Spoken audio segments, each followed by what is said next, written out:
Welcome to Section 6, Part 3, Personal Finance, Minnesota Virtual Academy. We'll talk about identity theft, keeping information secure, and consumer protection laws. Identity theft is when a person steals your personal information, such as your name, social security number, or bank or credit card information. Identity theft is a crime, and it's a form of fraud. A thief might make charges to your credit card, write checks using your account, set up accounts you don't know about, or get government IDs issued with your name but their picture on them. Dumpster diving is a term for stealing from someone's garbage. Identity thefts will often search through garbage or recycle bins to find bills, canceled checks, or other papers. A thief might find an offer for a credit card that you threw away and then fill out the application using your name. Phishing is an online practice where identity thieves send emails or pop-up windows to your computer pretending to be a financial institution, company, or government agency.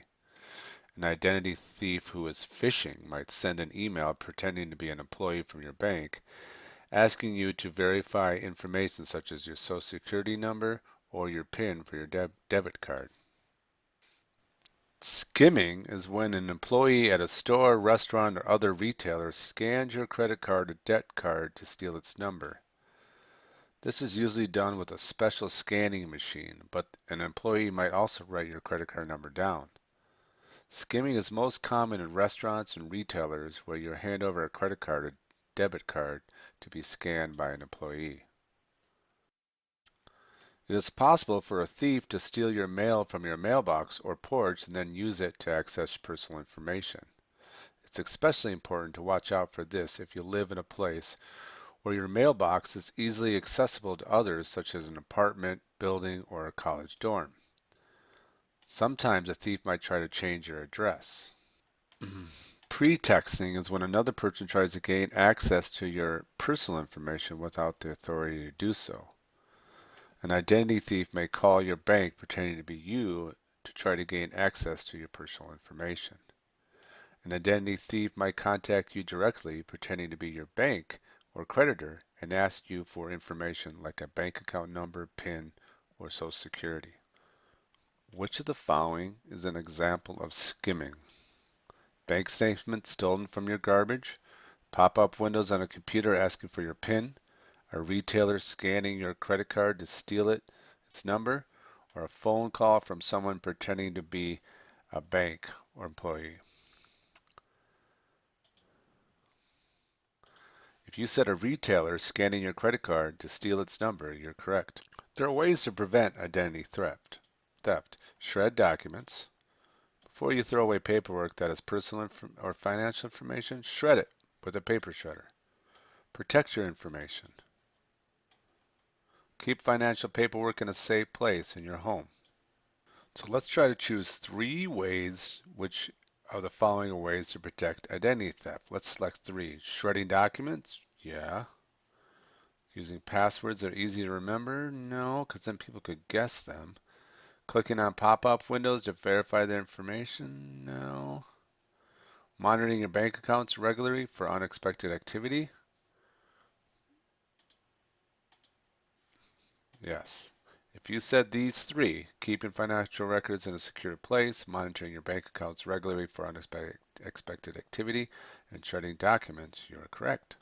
Once you realize your identity has been stolen, report it immediately to the bank or credit card company. If you learn that your credit card number has been stolen, call the credit company as soon as possible. This way, they can provide you with a new credit card and number.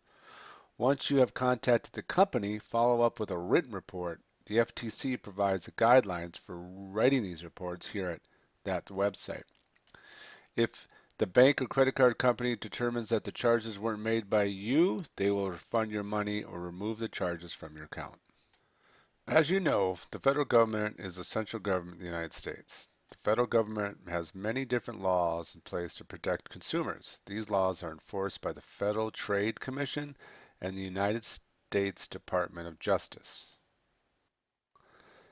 Debt collectors are organizations and people who collect debts on behalf of creditors. If you fail to pay a creditor, the creditor may eventually pass your account onto a debt collector, and the debt collector will attempt to collect the money you owe. Debt collectors must follow certain rules when they're dealing with you. These rules are summarized in the Fair Debt Collection Practice Act. Here are some of the rules debt collectors must follow.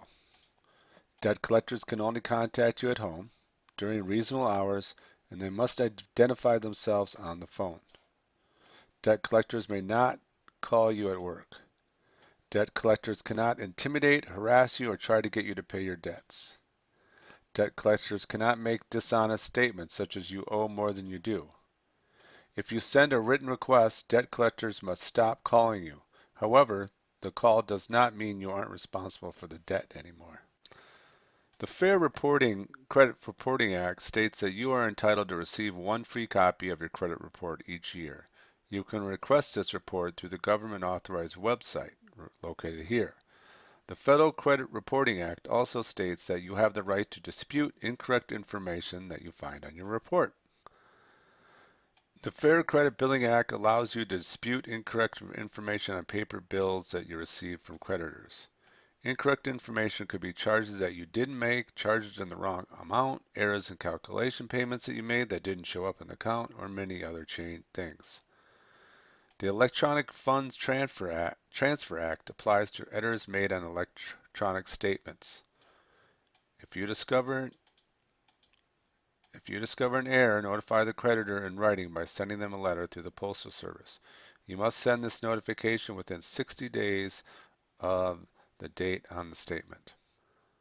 The Truth in Lending Act states that creditor must provide written rules to the borrower about the costs and fees associated with a creditor loan in its place so that the consumers have a clear understanding of their rights when they're interacting with creditors.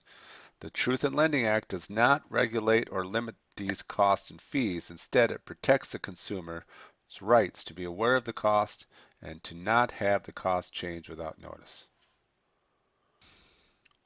The Truth in Savings Act states that the bank must provide a person opening a new account with a written statement explaining the rules and policies of the account. It protects consumers who are opening new savings accounts. This policy must include information about fees associated with the account's interest rate, and the ability to withdraw money from the account. The Gramm-Leach-Bliley Act, GLB, provides guidelines how financial institutions must provide your personal information. The GLB requires that a financial institution provide you with a written privacy policy when you establish an account and provide an updated policy every year. In order to be protected by federal consumer protection laws, consumers must follow guidelines for resolving disputes. You first need to file a dispute. Write a letter to the creditor. You need to keep your documents. Keep all documents related to the problem you're solving. This might include statement, receipts, or other documents. Be persistent. You may need to send more than one letter before the problem is solved. If possible, speak to the creditor over the phone or in person. Work with an advocate. There are many advocates who will help you solve problems with creditors. If the creditors do not respond to you, you will learn more about this later. Each state government must help ensure that federal consumer protection laws are followed in the state. Many states also have consumer protection laws that provide more protection. In Minnesota, Florida, and Delaware, the consumer contracts must be written in language that is clear and easy to read so that the consumer will be able to easily understand them. In California, laws allow consumers increased rights in resolving consumer disputes.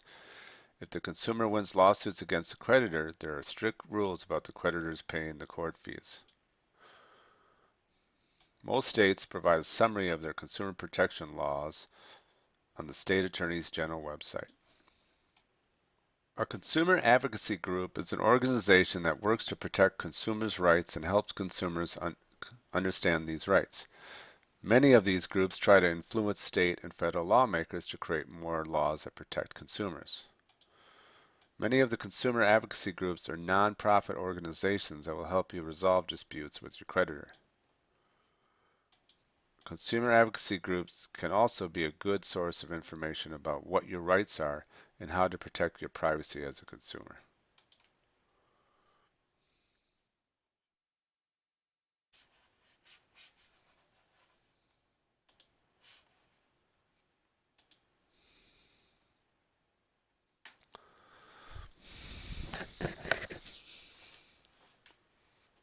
In this lesson, you learned about identity theft, keeping information secure, and consumer protection laws.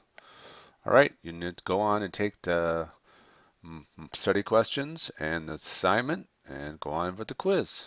Thanks.